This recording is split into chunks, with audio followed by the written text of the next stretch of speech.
একটি জরুরি বিজ্ঞপ্তি, এটাকে বলে চার্জিং পিকআপ বা চার্জিং ট্রাক।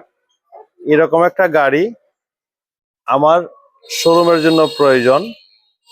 আমি চাইতেছি এরকম একটা গাড়ি নতুন বানাতে। যদি আপনাদের মধ্যে কেউ পুরাতন বিক্রি করতে চান তাহলে আমার স্ক্রিনে দেওয়া নাম্বারে যোগাযোগ করবেন।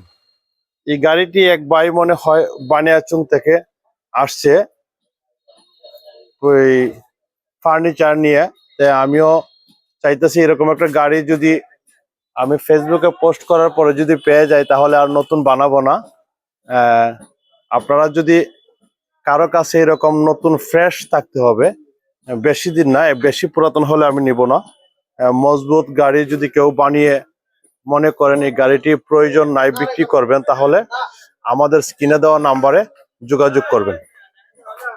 ধন্যবাদ। আমি আমার সিলিন্ডার বিভিন্ন দোকানে পাইকারি সেল করার জন্য আমার এরকম একটা গাড়ি প্রয়োজন। আপনাদের যদি কারো জানা থাকে তাহলে আজমিরগঞ্জের আশেপাশে হবিগঞ্জ জেলা বা সিলেটের ভিতরে থাকে তাহলে আপনারা আমাদের সঙ্গে যোগাযোগ করতে পারেন স্ক্রিনে দেওয়ার নাম্বারে। ধন্যবাদ।